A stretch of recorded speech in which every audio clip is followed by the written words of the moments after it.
bin ein Berliner. I have a dream.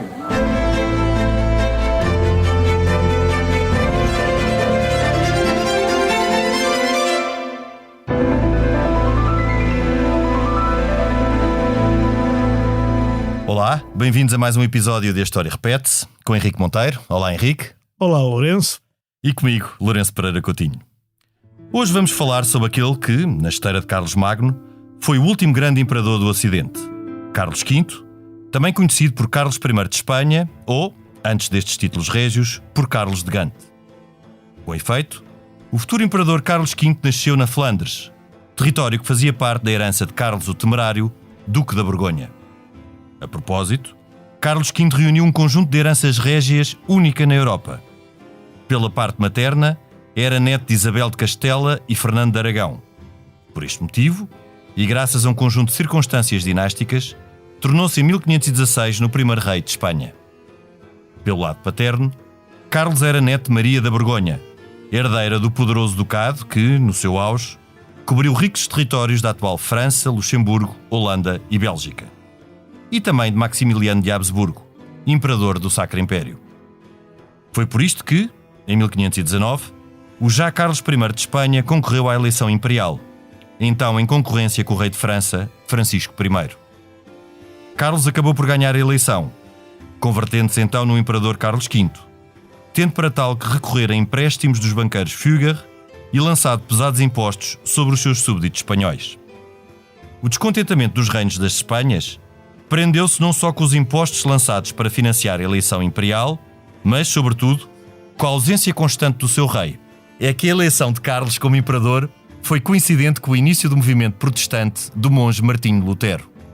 Durante décadas, Carlos V lutou contra a separação dos protestantes e contra os príncipes alemães que aderiram à reforma. O imperador julgou e condenou as teses de Lutero, convocou dietas imperiais para evitar a rebeldia dos príncipes alemães e lutou no campo de batalha contra a aliança que estes formaram contra ele, a Liga de Esmalcalda. Em 1555, após décadas de confronto, Carlos V assinou por fim com os príncipes alemães protestantes o Compromisso de Augsburgo, que reconheceu o direito a cada príncipe de escolher a religião do seu Estado. Mas os confrontos de Carlos V não se ficaram por aqui. O imperador combateu os turcos otomanos, que ameaçavam Veneza, e os territórios do Império, como a Áustria. O seu principal inimigo foi, porém, o rei de França, Francisco I, que ambicionava os territórios italianos controlados por Carlos V e procurava enfraquecer o seu poderio. Até o Papa interveio nesta luta feudal, aliando-se a Francisco I, motivo porque, em 1527, Roma foi saqueada pelas tropas imperiais. No final da sua vida, Carlos V teve a clarividência de perceber que tinha de ceder parcialmente para conseguir o fundamental. Já referi que reconheceu o direito dos príncipes alemães escolherem a religião dos seus territórios, o que é diferente, note-se, do reconhecimento da liberdade de escolha individual. Para além deste facto, Carlos V percebeu que os territórios que herdara eram demasiado extensos para continuarem a ser governados por uma só pessoa. Em 1556, abdicou da coroa espanhola em favor de seu filho, Filipe II. Este ficou rei de Espanha, das suas possessões americanas e da Flandres. Pela mesma altura, Carlos V abdicou da coroa imperial, favorecendo a eleição e sucessão de seu irmão Fernando, ficou a governar o Sacro Império, mais as possessões em Itália.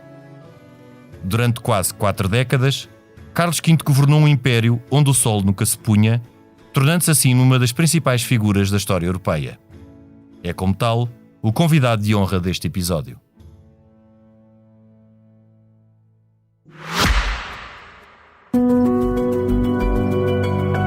Este podcast tem o patrocínio de Germano de Sousa, o Laboratório de Portugal. Vamos passar à conversa.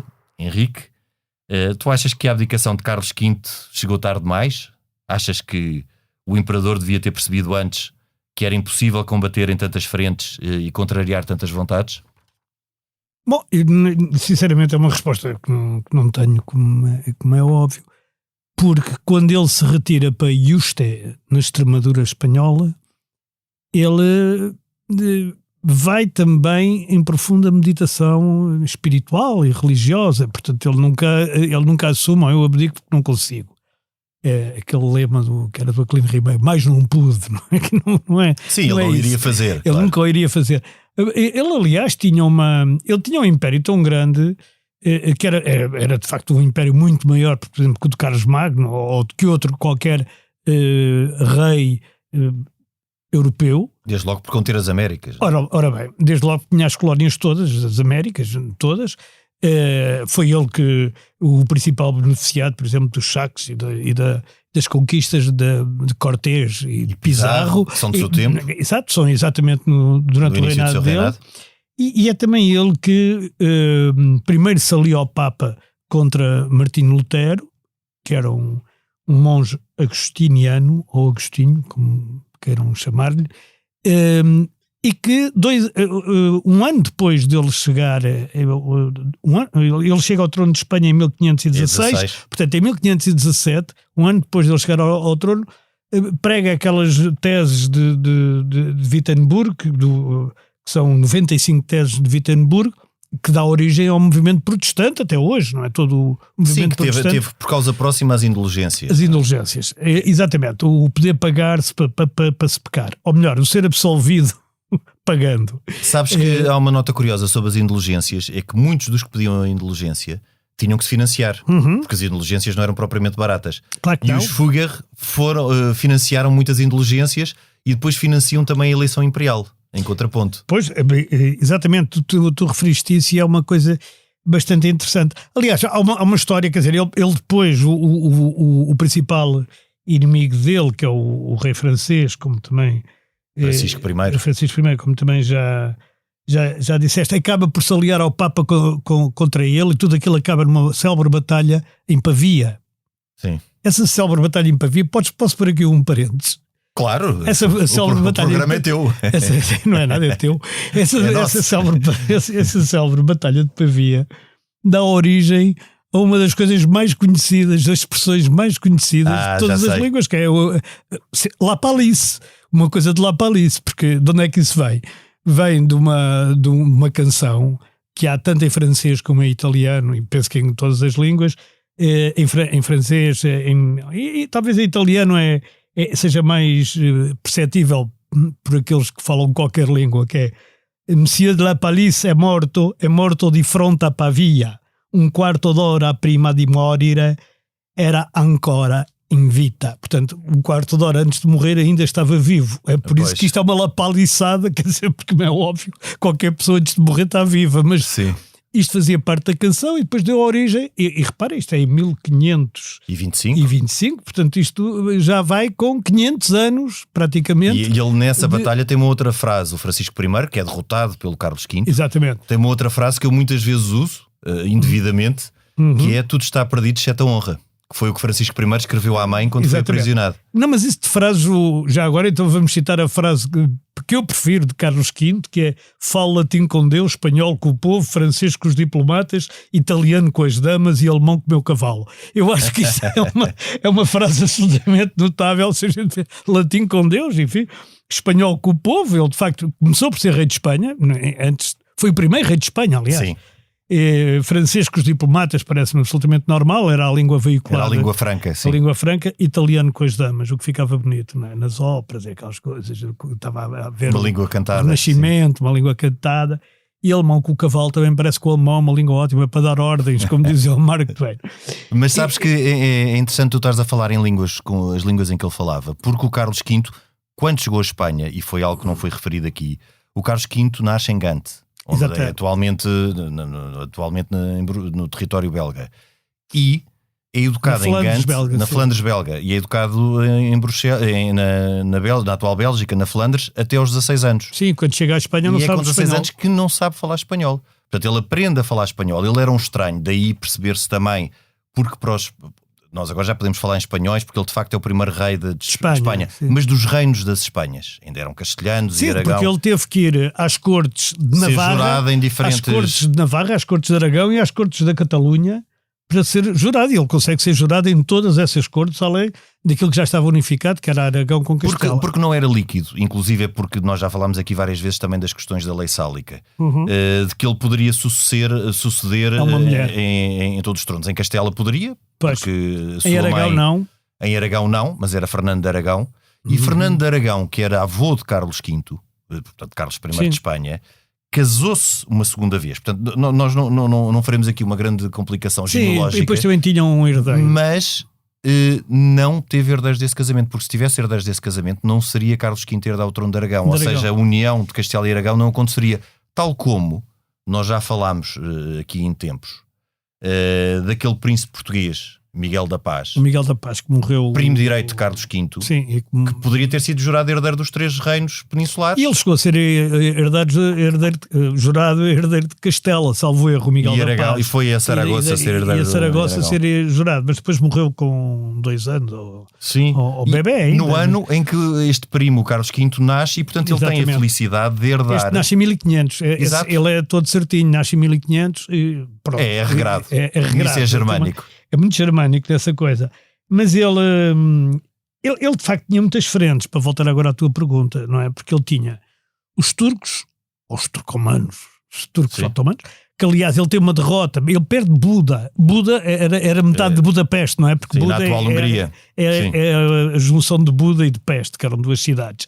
Ele perde Buda. Talvez fosse melhor perder a Peste pelo nome, mas perdeu Buda.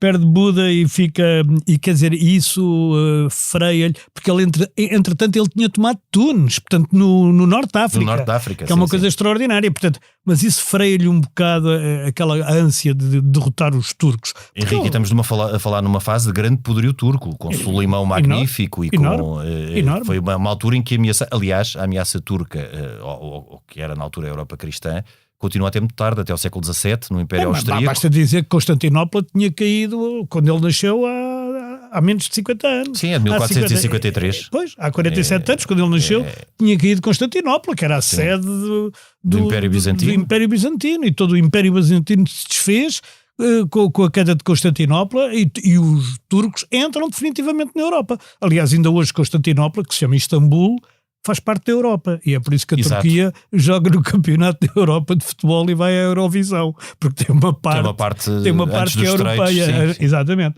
E portanto ele aí perde, depois tem outra frente contra os franceses, contra o Henrique, tem uma frente brutal mesmo na Flandres e nos principados livres da Holanda, daquilo que se chamavam das Províncias Unidas, futuramente Províncias Unidas, na altura ainda não. E depois tem as frentes internas, porque há revoltas brutais de agricultores comuneros em Espanha, há uma revolta de cavaleiros brutal no Sacro Império contra ele, portanto ele tem... E ele de facto não se consegue espalhar por todas as frentes, porque quando ele chega à Espanha, ou chega a Castela e a Aragão para ser jurado herdeiro de ambos os tronos, ele tem que enfrentar a hostilidade de espanhóis que veem não só chegar este Carlos de Gante, que não fala castelhano nem aragonês, sim, mas que é filho do Filipe o Belo. Filipe o Belo e de Joana a Louca. Joana a Louca, que Joana a Louca era a filha dos Reis Católicos. Portanto ele não havia mais ninguém. Ele traz um séquito de flamengos. Sim, para governar, que era o que ele conhecia, para governar a Espanha. Portanto, os espanhóis, não só os espanhóis, estamos aqui a falar em castelhanos e aragoneses, já de certa forma espanhóis, ou as Espanhas, não só não aceitam bem isto, como sobretudo não aceitam o que eu referi na introdução, que é imediatamente, ou pouco tempo depois, cerca de 3 anos depois, estão-lhe a cobrar impostos para a eleição imperial. Mas agora tu repara, o Carlos V fez 10 viagens, enquanto foi rei, 10 viagens aos Países Baixos. Fez 9 àquilo que é a Alemanha hoje, portanto às terras de língua alemã. Teve 7 em Espanha, 7 aos Estados italianos, porque a gente esqueceu-se de dizer que ele, como herdeiro de Aragão, ficou com Nápoles e as 2 Sicílias, que eram Sardanha e Sicília, propriamente. Portanto, fez 7 também aos Estados italianos, 4 à França, 2 à Inglaterra e 2 ao norte da África. Quer dizer, se a gente transportar isto para o século XVI, digamos que isto era um homem viajado, não é? Mas isto também queria dizer uma coisa. Era o mais viajado do tempo. Ele estava pouco tempo em cada sítio, porque aquilo era e sobretudo impossível. pelos motivos porque ele viajou, que foram sobretudo por guerras. Guerras contra os príncipes alemães, guerras no Milanado e no espaço italiano. Há um cálculo feito por historiadores enfim, especialistas no Carlos V, aqueles historiadores muito especialistas, minuciosos, que sabem, como dizia um professor meu, sabem tudo acerca de nada, e então, que dizem que ele teve 10 mil dias, mais ou menos 10 mil dias nos Países Baixos, 6.500 dias em Espanha, portanto teve menos tempo em Espanha, mais 3 mil dias em territórios de língua alemã, 1.000 dias na Península Italiana e 195 dias na França, 99 no norte da África e 44 dias na Inglaterra. E apenas 260 dias da sua vida não tem uma localização exata. Quer dizer, não se consegue reconstruir. São os dias de férias. Onde ele estava. Que deve estava ser em férias. Os dias de férias. Ora bem, como ele foi rei em Espanha, não é? Ele foi rei de 1516, tinha 16 anos, até 1556, portanto são 40 anos exatos, lá está, ele é muita coisa. Depois morre 2 anos depois, 1558. Pode-se dizer que ele, enquanto governou Espanha, e a gente quando olha para o Carlos V lembra-se de Espanha, embora ele lá seja Carlos I, e curiosamente todo o mundo chama Carlos V a este homem, tirando os espanhóis que lhe chamam Carlos I, porque acham que é deles. Quando a gente olha para a figura de Carlos V, não pode perceber hoje a importância que ele teve no mundo. Sim, foi fundamental. E a importância dele no mundo é fundamental. E não é só neste mundo, no sentido, não é o novo mundo. Nas Américas, ele também tem muita importância, porque ele de certa forma, ou quer dizer, a corte dele, os legados, os validos, não é? As pessoas que ficavam a tratar das coisas, nomeadamente na parte das Américas, conseguem transformar aquilo numa máquina de fazer dinheiro, que compensa. Numa máquina de fazer dinheiro que no fundo não estruturou administrações, limitou-se a retirar. Não, era extrativo, era completamente extrativo. E com algo que não havia na Europa, que era prata, não é? Para cunhar moeda, para ele foi crucial, mas depois também com muita... É daí que ele dá ele até passa uma família, eu agora não me lembro exatamente o nome, nem a família fica muito na história, passa-lhes uma certidão, uma espécie de passaporte, uma autorização, para eles irem procurar o Eldorado, portanto aquilo que era tudo de ouro, o Eldorado, que podendo ficar depois com a exploração do Eldorado. É claro que eles nunca encontraram o Eldorado, nem eles nem ninguém, pois, mas nunca encontraram o Eldorado, mas havia esse mito também do Eldorado, porque a riqueza era tanta, não é? Só mais tarde se viu isso no Brasil. Quando se encontrou o ouro. Em Minas Gerais, não é? Quando se encontrou porque o ouro. a Europa não tinha metais preciosos, não tinha minas de prata, não tinha minas de ouro, portanto, sim, mas muito. Não, tempos romanos no tempos romanos, mas na altura não tinha.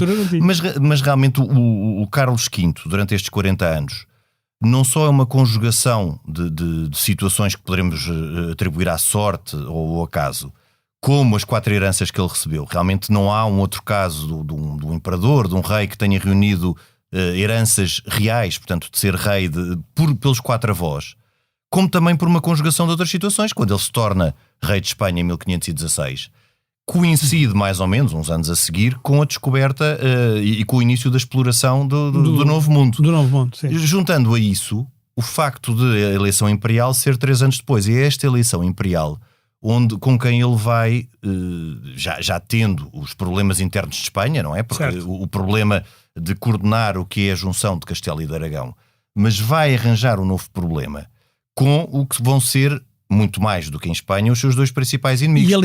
O Henrique, só para terminar, o Francisco I. Porquê? Porque o Francisco I não só queria evitar ficar ali sob uma tenaz dos Habsburgo, que é depois o problema dos franceses até Luís XIV, depois é resolvido na Guerra do Som de Espanha, como também, coincidindo mais uma vez com o início da reforma de Lutero e com o protesto de Lutero, a adesão dos príncipes alemães que se voltam também contra ele. E sobre isto, muitas vezes nós pensamos, e o príncipe de Saxe, por acaso, era um príncipe verdadeiramente religioso e que acreditava naquilo e era contra as indulgências e tudo isso. Mas a maioria dos príncipes alemães, o que queriam, no fundo, era serem autónomos no seu território. Portanto, para eles, libertar-se do imperador. Portanto, eles acharam muito conveniente, aliás, o príncipe de Saxe dá guarida a Lutero, porque achou muito conveniente ter alguém que fosse não só contra o imperador, mas sobretudo contra Roma, que era algo que todo o espaço alemão lutava há muito tempo para ganhar independência sobre isso. Repara que estas alianças hoje em dia não fariam sentido nenhum, ou se calhar faziam, porque também há alianças estranhas, mas o Francisco I aliou-se ao sultão... Ao sultão contra Carlos V. Contra o Carlos V, quer dizer, portanto... E foi um precursor de Richelieu que fez o mesmo, não é? Exatamente. Com os protestantes. Exatamente. E ele era Solimão, um magnífico. O grande sultão. O grande sultão do turco otomano. E portanto ele tinha mas o Carlos V, ao mesmo tempo, se a gente for para o lado da unificação de um pensamento europeu sobre artes, do ponto de vista jurídico, do ponto de vista... Ele é importantíssimo nisso tudo. Sem dúvida. Porque deixa-me contar-te esta minha história pessoal. Eu um dia estava... Um dia não, eu tive vários dias, mas estava a estudar jornalismo nos Estados Unidos. E estava com 3 colegas, um espanhol castelhano, um espanhol catalão e uma colega holandesa. E chegámos todos à conclusão que o Carlos V tinha sido rei de nossos países. Quer dizer, que é uma coisa que hoje não faz sentido nenhum. Quer dizer, a gente dizer assim, olha, tivemos todos o mesmo rei. No fundo, quer dizer, somos mais ou menos todos... Sim, no caso português não foi, mas foi o filho depois. Tradição. Sim, o filho, o Filipe. O Filipe II acabou por ser rei disto tudo. Não foi bem porque tinha perdido o Império. Já tinha perdido o Império. Tinha perdido o Império. Mas também não estava lá nenhum alemão, mas ficou com os Países Baixos. Ou melhor, com a Flandres. E com a parte italiana ainda. Com a parte italiana, com Nápoles e 2 Sicílias. Perdeu o Milanado depois, que era a grande ambição dos reis franceses. Dos reis franceses, era Saboia, Milanado. E Milanado, aquelas zonas. Mas quer dizer, o Carlos V, desse ponto de vista, ele é também um protetor das artes, ele é um protetor da cultura. Bem, o Fernando também é. O Fernando, o irmão? O Fernando de França. O Francisco também é. Aliás, o Leonardo da Vinci acaba por fazer e diz que alguns das coisas do Leonardo... O Leonardo da Vinci foi acolhido e pintou muito provavelmente a Mona Lisa, que é o quadro mais conhecido, embora ele se chame lá de Gioconda, para o Francisco I. Sim. Já o irmão, o Fernando, é o que herda depois todo o Sacro Império. Era arquiduque da Áustria. E de facto, quer dizer, isto era o domínio completo dos Habsburgo. São parentes ainda em relação à arte, porque quando estamos a falar de Leonardo da Vinci, o grande pintor imperial foi o Tiziano.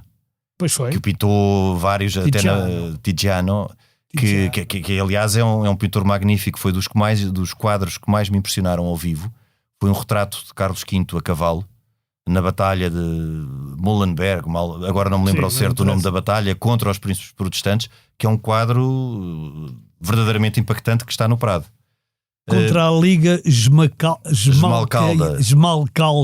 Liga Esmalcalda dos príncipes alemães. Ela é traduzida assim em português é Esmalcalda. A Liga de Esmalcalda. Esmalcalda é mais fácil dizer que Esmalcalda. Mas isso foi também uma liga, e outro ponto a favor de Carlos V é que Carlos V, antes de partir para o campo de batalha, durante muito tempo, durante toda a década de 20, procura, por meio de dietas, aquelas reuniões parlamentares com os vários príncipes alemães, com os vários principados alemães, nesta altura o Sacro Império, para os nossos ouvintes saberem, era um mosaico de principados com um grau de autonomia muito grande, regidos por um imperador. Mas procura nestas dietas chegar a um consenso e evitar que os príncipes alemães passassem para uma situação de rebeldia, para uma situação de rebeldia e confronto direto com o imperador. Só a partir de 1531, quando a Liga de Esmalcalda é constituída, é que Carlos V percebe que não consegue convencê-los e que terá que partir para o campo de batalha. E a partir daí até ao fim... Certo, que ao princípio parecia muito fácil, não é? Porque ele, é justamente na dieta de Worms que ele declara o Martinho Lutero fora da lei. Sim.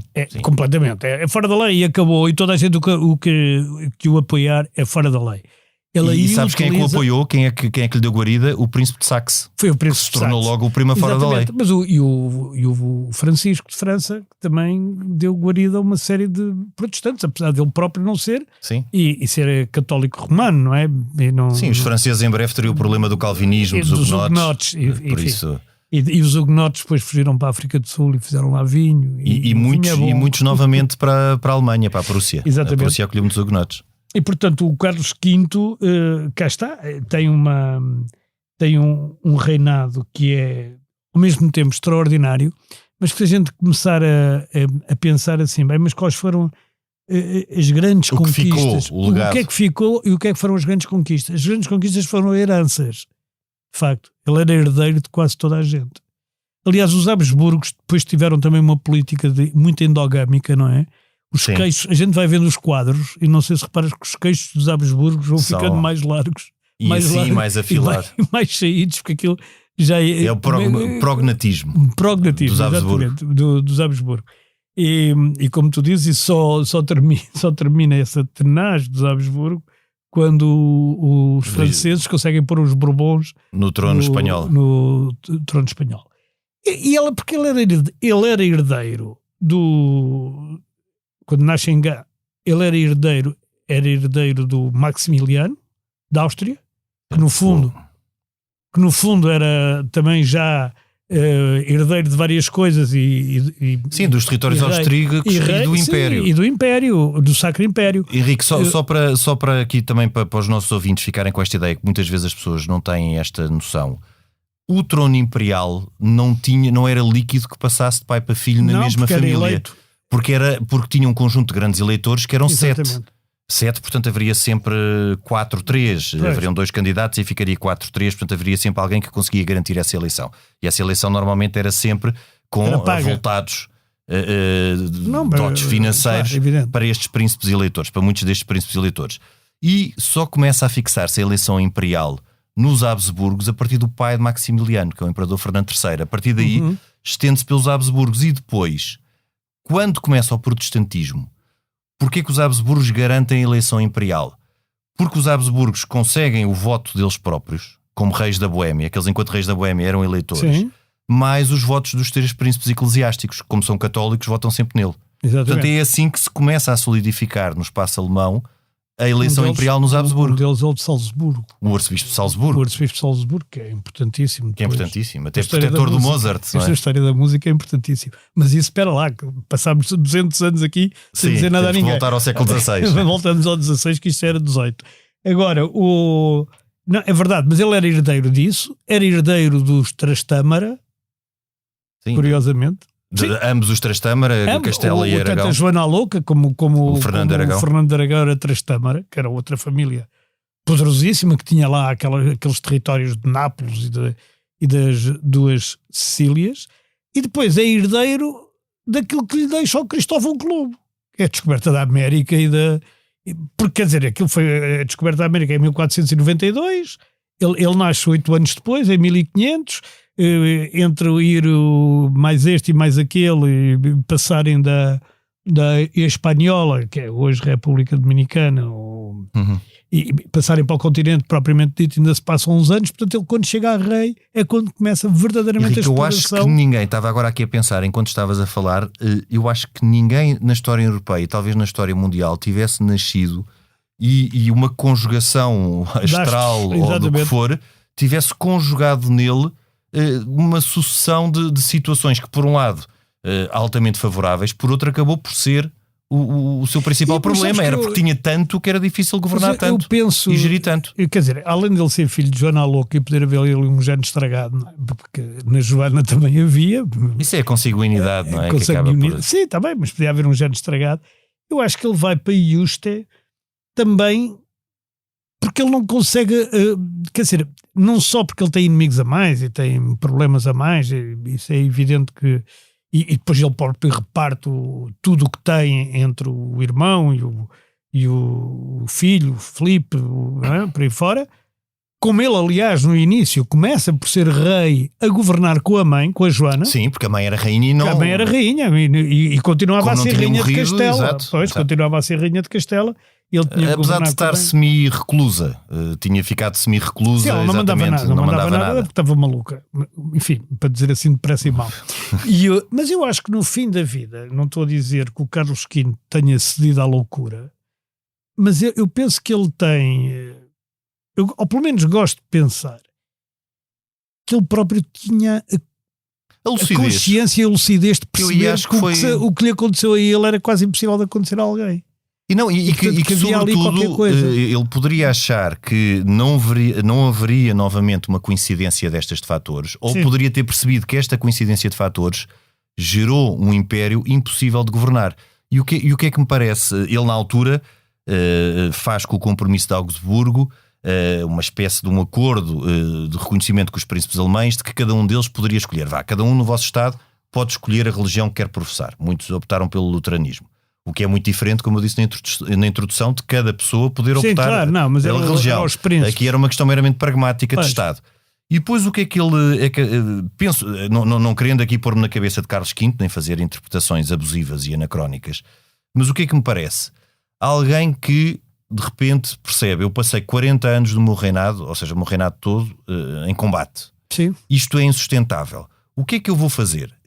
Vou eu ficar com Espanha e passar a parte das possessões germânicas para o meu irmão? Não, eu tenho que abdicar das duas. Portanto, abdico numa no filho e noutra no irmão. Porque ele não ficaria para salvar a face, de certa forma. Ele não poderia dizer, eu abdico, eu estou rei de Espanha ou mantenho-me imperador e abdico de uma das partes em favor do meu irmão ou do meu filho. Ele teve que abdicar das duas. Ele ainda tem outro irmão, além do Fernando, que é importante na história, não é? O Dom João.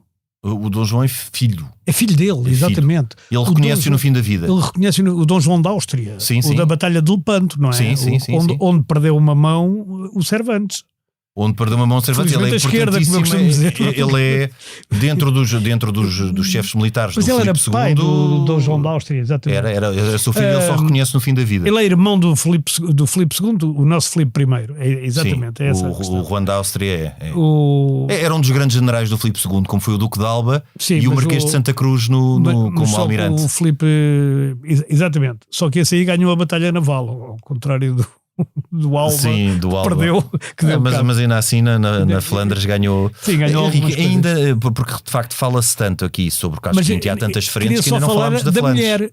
Eu ainda queria falar da mulher dele, que era portuguesa. Sim. Nascida em Torres Vedras. Sim, sim. Princesa Isabel. Seria hoje uma saloia. Era a Princesa Isabel de Portugal, que era filha de Dom Manuel. E é isso que torna, já agora para explicar, o Filipe II, filho do Carlos V, candidato ao trono português. Candidato e rei, depois, mais tarde, rei de Portugal, porque era neto, por sua vez, do Dom Manuel I. E esta princesa... Lá está a consanguinidade toda a funcionar. E esta princesa Isabel de Portugal também tem um magnífico retrato pintado pelo Tiziano.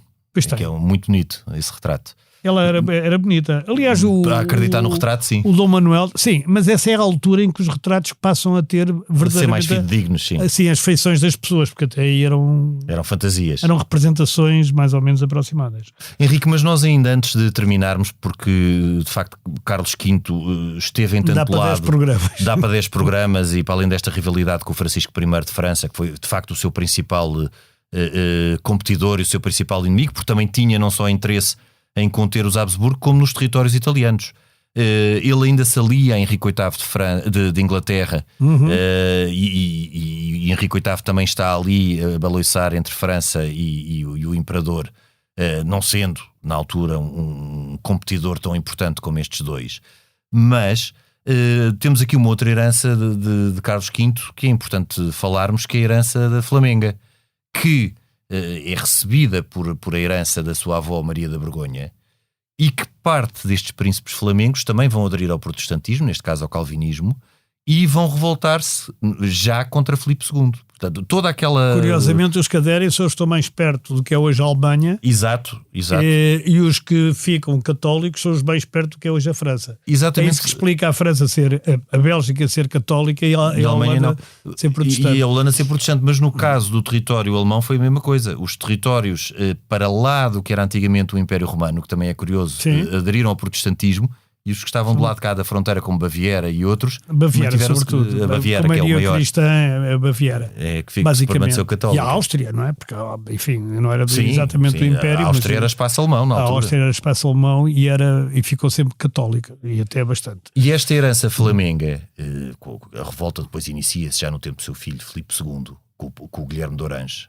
Sim. É também justamente uma revolta contra esta tentativa que é feita por Carlos V de unificar-se com base na religião católica e com a obediência a Roma, mas sobretudo com a obediência a um imperador de todas as... Na altura não eram nações, mas todos os territórios. Mas essa ideia é muito antiga, como tu sabes, não é? Sim, Carlos Magno. É a águia de duas cabeças, que ainda hoje é a bandeira de uma série de países. A águia bicéfala, não é? Em que há um corpo que tem duas cabeças. Um que é espiritual e outro que é político, ou que é... Sim, ou mais prosaicamente um olha para o Oriente ou para o Ocidente, de uma forma mais prosaica. Não, mas não é daí que vem...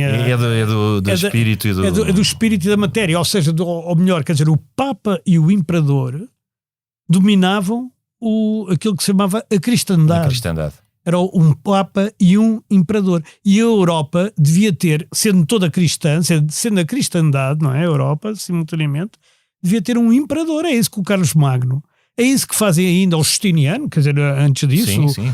No Império Romano, no final, o que tentam os otões no Sacro Império, os otões do Sacro 1962. Império, exatamente, já tinha tentado o Carlos Magno, já falei, e que volta a tentar Carlos V. E quer dizer, e na verdade, se a gente quiser ser um bocado, dar um passo maior que a perna, isto é a União Europeia com... Sim, só que na altura imposta e com a religião... Sim, imposta e com a religião metida. Mas quer dizer, mas a ideia em si não deixa de ser semelhante. Quer dizer, há um espaço, que é a Europa, que é um espaço que tem mais, que, como diz na canção do Reveloso, muito mais é o que nos une daquilo que nos separa. Se bem já que com traços grandes de... Não desmestres agora esta coisa bonita. Sim, sem dúvida, é uma ideia... Eu sei que não é mentira, mas pronto. É uma bela ideia, mas já com espaços de resistência, como por exemplo no caso das Províncias Unidas, que foram 80 anos de guerra contra a coroa espanhola. 80 anos de guerra. A coroa era espanhola. Era espanhola e sobretudo também por motivos religiosos. Sim, até na altura mais do que por questões... Não os deixavam ter a religião pela qual optaram. Isso é evidente. Porque provavelmente se fosse... imagina que hoje a União Europeia tinha que ser católica ou que tinha que ser luterano. Pois não havia ponto para... Era impossível a gente pensar nisso, não é? Portanto, a Europa, e aqui também podemos retirar uma reflexão, se quiseres, mais ou menos filosófica, é que a Europa estaria... condenada, eu não diria condenada, mas destinada a unir-se sem ser por uma forma imposta. Porque tudo o que foi feito anteriormente foi com uma tentativa de imposição ou de uma uniformidade religiosa ou de uma uniformidade por um imperador, e a Europa depois naturalmente, por vontade das nações, decidiu unir-se. Exatamente. Mas ficou sempre com um tipo a mandar mais que os outros. Isso é inevitável. E com estas ideias meias filosóficas, Henrique, ficávamos hoje por aqui. Este programa tem o apoio de Germano de Sousa, o Laboratório de Portugal. A gravação e sonoplastia esteve a cargo de Salomé Rita. Nós voltamos na próxima semana, noutro tempo e noutro espaço.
Este podcast tem o patrocínio de Germano de Sousa, o Laboratório de Portugal.